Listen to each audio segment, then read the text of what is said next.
فیصلے ہو گئے، فیصلے ہو گئے، اب نیزے پہ چڑھنے کی کیا ضرورت ہے؟ معاملہ تو سارا جنت کا تھا کہ اللہ جنت عطا فرمائے، جنت تو مل گئی، جنت تو اپنی ہو گئی، اولاد کی بھی ہو گئی، اپنی بھی ہو گئی۔ علی علی تجھے بشارت ہو، جنت میں تیرا گھر میرے گھر کے سامنے ہے۔ تو سارا گھر اوپر پہنچ گیا، نبی کے گھر کے آگے گھر بن گیا۔ اب حسین کو سر کٹانے کی کیا ضرورت ہے؟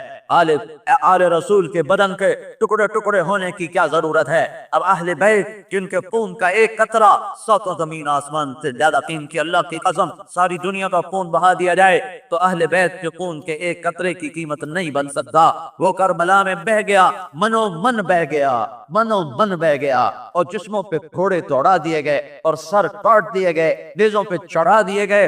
اور حضرت زینب رضی اللہ تعالی عنہا نے جب اپنوں کے سر کٹے دیکھے نیزوں پر اور بدن ادھڑے ہوئے دیکھے گھوڑوں کی ٹاپوں سے، تو حضرت زینب نے ایک نوحہ کہا، واہ محمد واہ محمد، یا رسول اللہ، ہمارے نانا، ہمارے نانا، اے یا محمد آج دیکھ تیری امت نے کیا کیا۔ آدھا حسین بالعرا ازمل الدماء وقطع الاعضاء، آج تیرے حسین کی بارات آئی ہے، آج تیرے حسین نے سرخ جوڑا پہنا ہے، اپنے خون کی پھاروں سے، اپنے خون کے دھاگے سے جوڑا بنایا ہے، اور اس نے زیب تن کیا ہے، اور آج اس نے پھول پتیوں کا ہار پہنا ہے، اپنی ہی بوٹیوں کو کاٹ کاٹ کے آج اس کا ہار ہے۔ آج یا رسول اللہ، آج آپ کی اولاد ذبح کر دی گئی اور آپ کی بیٹیوں کو قید کر دیا گیا۔ یہ عشق کی کہانیاں ہیں، یہ عشق کی کہانیاں ہیں، یہ کربلائیں ہیں، اور یہ ایک بڑی ہے، ایسی لاکھوں کربلائیں قائم ہوئیں، تب جا کے دین زندہ ہوا،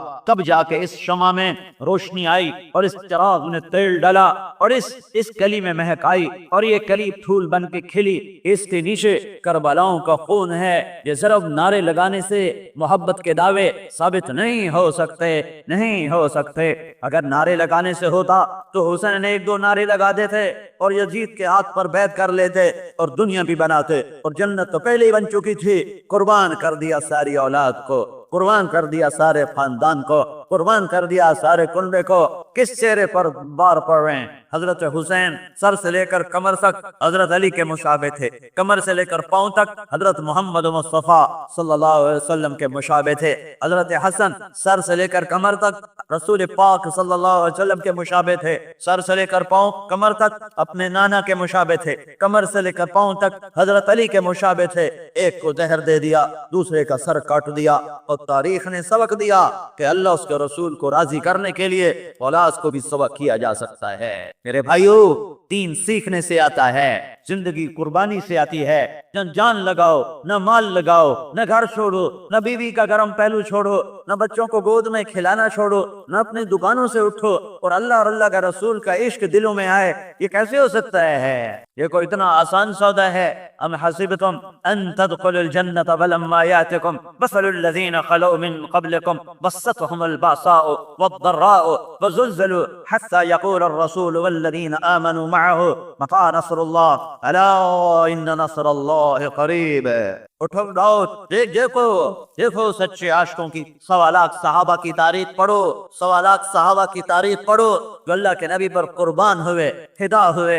احد کی جنگ ہے، تیروں پہ تیر ہیں، شکست ہو چکی ہے، قلم اکھڑ چکے ہیں، چچا شہید ہو چکے ہیں، اور افراتفری کا عالم ہے۔ چند لوگ ایک تاریخ لکھ رہے ہیں جو کائنات میں روشن رہے گی، لفظ شجاعت بھی چھوٹا پڑ جائے گا۔ میرے نبی کھڑے ہیں اور ان کے پور چاروں طرف سے خالد بن ولید اور عمر بن عاص یہ لوٹ کے حملے کر رہے ہیں۔ ایک ابو بکر کھڑے ہیں، عمر کھڑے ہیں، علی کھڑے ہیں، طلحہ کھڑے ہیں، زبیر کھڑے ہیں، سعد بن ابی وقاص کھڑے ہیں، اور عبد الرحمن بن عوف کھڑے ہیں، اور سہل بن حنیف کھڑے ہیں، اور قتادہ بن نعمان کھڑے ہیں، اور ابو دجانہ کھڑے ہیں، اور برا بن مالک کھڑے ہیں۔ یہ 11-12 نوجوان تھے جنہوں نے اللہ کے نبی کو گھیرے میں لیا ہوا ہے۔ ہر تیر سینے پر حضرت طلحہ نے ہاتھ آگے کر کے جو تیروں کو چھیلتے ساری زندگی کے لیے ہاتھ ختم ہو گیا، شل ہو گیا، وہ بے بس ہو کے پیچھے ہٹے۔ قتادہ بن نعمان آگے ہوئے رضی اللہ عنہ، تیر آیا اور سیدھا قتادہ کی آنکھ میں لگا، یا قتادہ کی آنکھ میں لگتا یا نبی کے سینے پہ لگتا تو قتادہ نے اپنے آپ کو پیش کیا اور وہاں سیدھا تیر آنکھ میں گیا۔ انہیں مڑ کر یوں اللہ کے نبی کو دیکھا، آنکھوں سے آنسو روا تھے، تو اللہ کے نبی بھی رونے لگے۔ اور کہا یا اللہ قتادہ کی آنکھ تیرے نبی کی حفاظت میں ضائع ہو گئی. آپ نے تیر نکالا، تیر کے اوپر ساری آنکھ کا کیما لگا ہوا، وہ آپ نے ایسے یوں پکڑا اور پکڑ کر ایسے یہاں آنکھ کی جگہ پہ رکھا اور اوپر اپنا ہاتھ رکھا اور کہا یا اللہ یہ آنکھ دوسری سے زیادہ خوبصورت بنا دے. پھر یوں جو ہاتھ ہٹایا تو یہ آنکھ اس سے زیادہ خوبصورت بن چکی تھی. عاشقوں کی تاریخ پڑھو جنہوں نے عشق کر کے دکھایا، عشق کر کے دکھایا. اور درگاہ سے حضرت طلحہ رضی اللہ تعالیٰ عنہ نے تھے اور اللہ کے نبی پر تیر تلوار کے وار ہو رہے تھے، وہی وار کارگر نہیں ہو رہا تھا. عتبہ بن ابی وقاص نے پتھر اٹھایا ہے اور ایک طرف سے ہو کر اچانک پھینکا ہے تو صحابہ کو سنبھلنے کا موقع ہی نہ ملا اور وہ پتھر ان کے حصار کو توڑ کر سیدھا اللہ کے نبی کے منہ پہ یہاں جا کے لگا. اور آپ سیدھے ایسے پیچھے ایک کھڈا تھا، اس کھڈے کا کنارہ آپ کو گردن میں لگا تو آپ کی گردن ہلک گئی اور بے ہوش ہو گئے اور کونوں کون ہو گئے اور دان ٹوٹ گیا اور سارا چہرہ خون میں نہا گیا.